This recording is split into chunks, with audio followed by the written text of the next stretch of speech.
Good morning. Welcome to Morning Moments. Thank you for being with us today, and thank you for listening to Morning Moments. You could have listened to a lot of other things, and thank you for taking the time to be with us today. Today, I have somebody else from Breaking Strongholds that is the lead writer for, there she is right there, the lead writer for Reflective Films, and she's going to tell you a little bit more about that. We've had Carla on, we've had Terry on, we've had some other people on Breaking Strongholds, and she was also the writer for We Are Strong, a great movie. If you haven't seen it, be sure to see it. Robin B. Murray, welcome to Morning Moments. Thank you, Andy. It's so great to be here. We were chatting before we got started. There is a lot of similarities when we're talking about how life has brought us in different chapters. Tell me, what do you do and why do you do it? Well, what God has me doing right now is being a writer for Reflective Media Productions. And, you know, it's interesting as I think about how I got to what I'm doing now.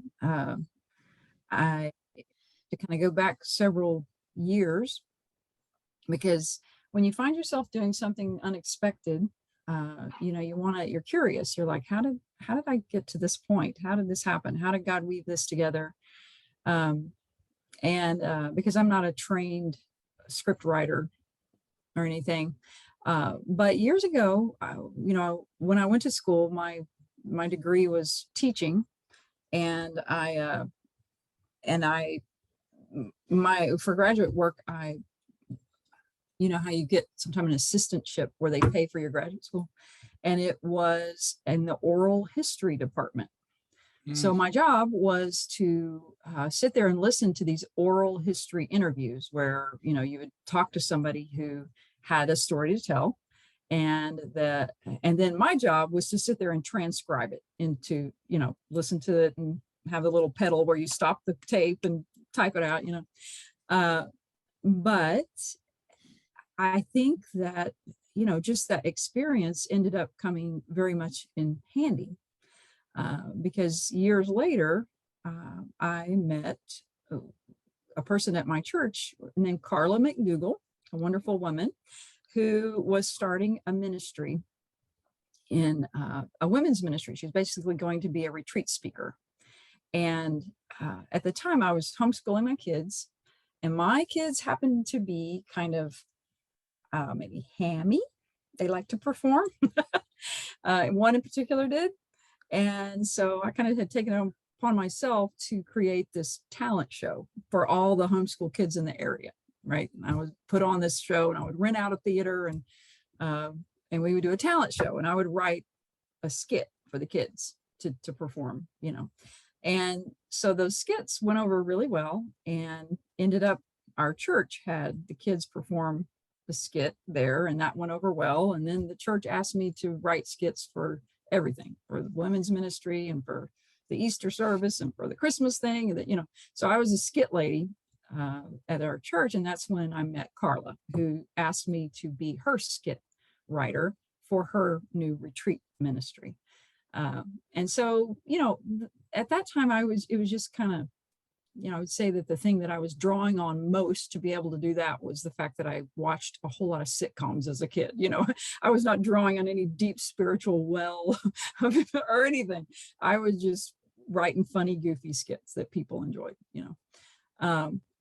But there was this moment when I had written several things for Carla, and she would put together these retreat packages.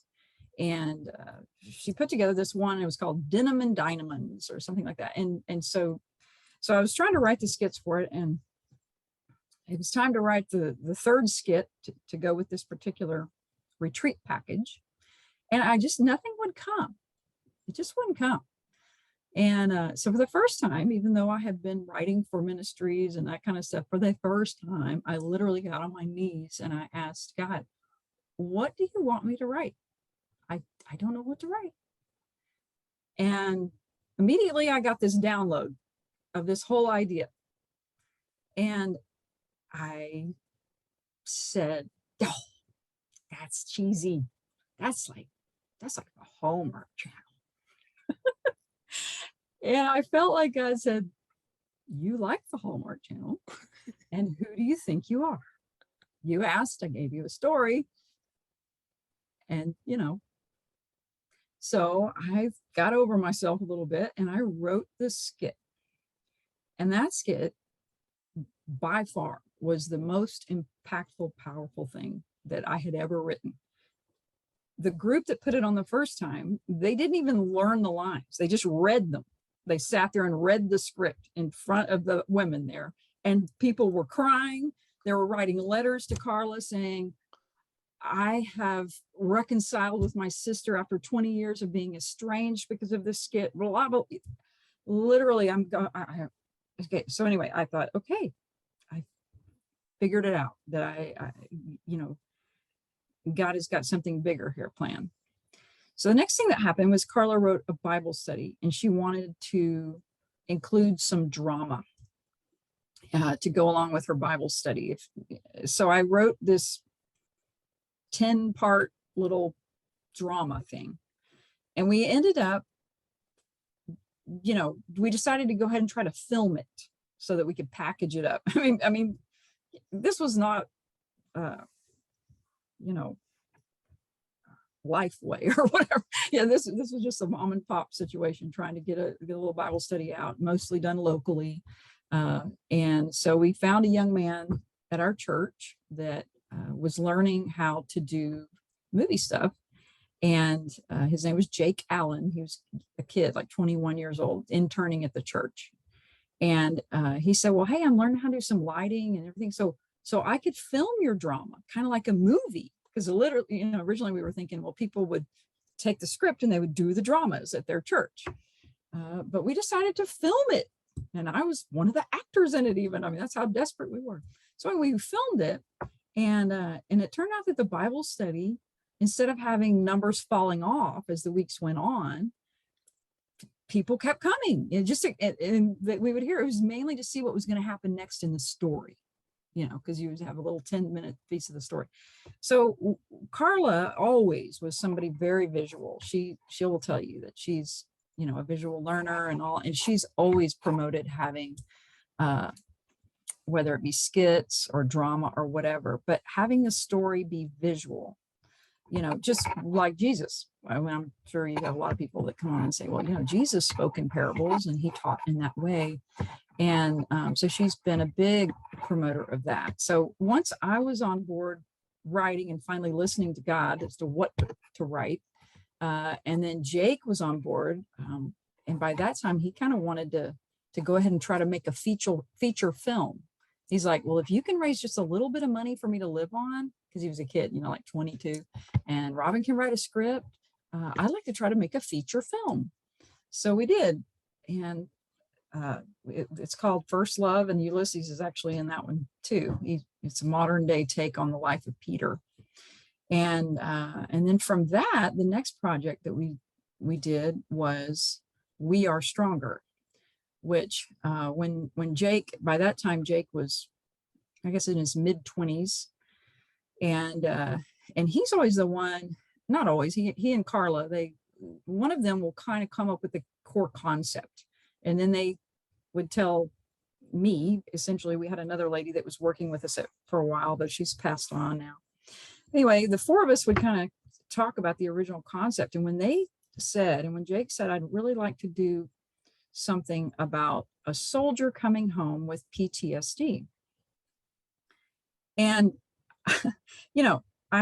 in telling you this story, I'm just telling you that here I was sitting there going, okay, I'm this mom teacher that used to write funny skits, and you want me to write a movie about a soldier coming home with PTSD. I have no idea what that feels like. I cannot relate to that at all. And I'm supposed to write that story.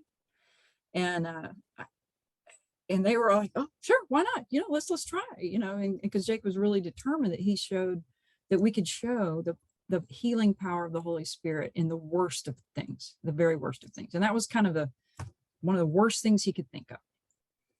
And so I said, well, I guess this place we start is we just find out who's doing something, what Christian ministry is doing something that actually works. and let's talk to them and let's see if we could just paint a picture of that, you know.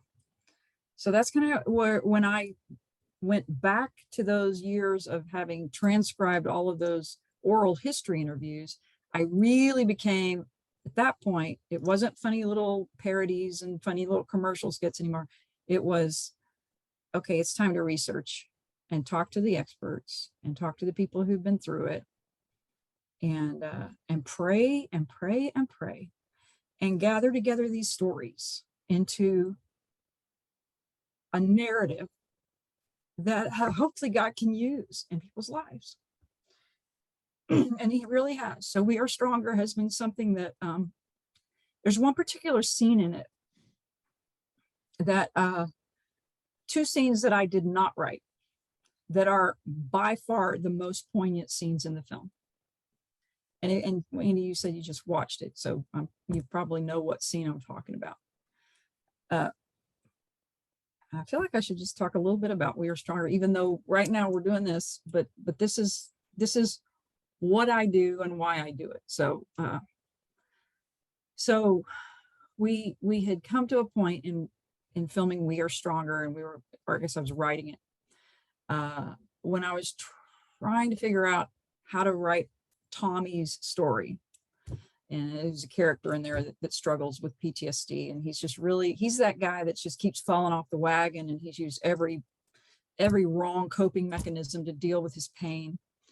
And he's finally gone ahead and he's decided to join a support group. And our main character, it took him a long time to get to where he decided to go to this support group, right? But Tommy's the character who's already been there a while. And anyway, telling Tommy's story was something I couldn't write it. It wouldn't come. And so I told the actor who was acting the part, I said, because I really felt like in prayer that God was like, Don has Tommy's story. So I asked Don, I told him, I said, I've tried to write this over and over, and it just won't come. And I feel like God is telling me that you have Tommy's story. And when I said that, he said, oh no. Well, let me talk to Rhonda, his wife. And he said, yeah, I have Tommy's story. And he said, you really are not quite getting to the heart of this. And he goes, but the thing is, I don't know how to type.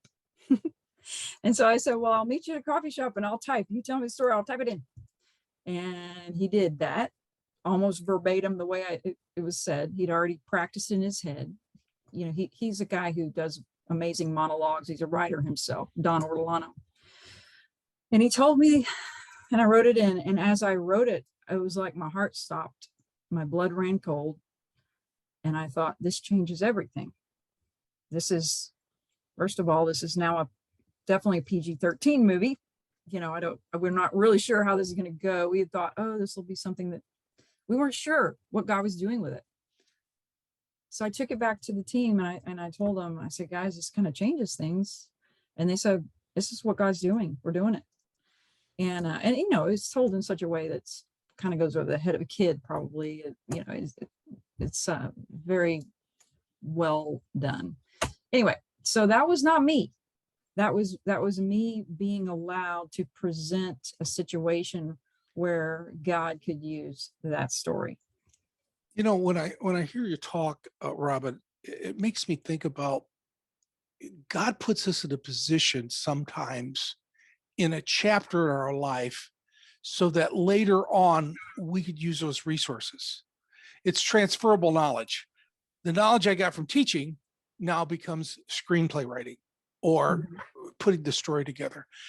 And I just felt, as time slipping away from this interview, I just felt like saying there are some people out there saying, well, I just am doing this in my church and I just don't know what this is and what it's going to do. Just keep doing what God says to do.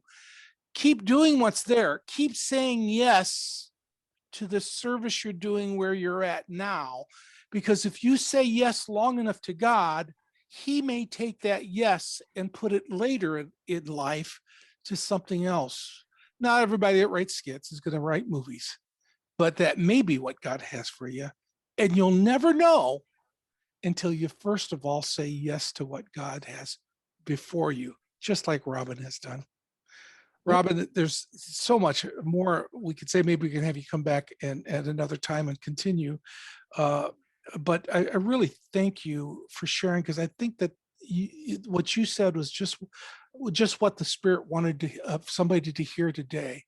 So I'm going to encourage you to look below at the sites and the websites, and I want to encourage you to keep Robin in prayer that God would continue to use her. Thank you so much, Robin, for being on Morning Moments today. Absolutely.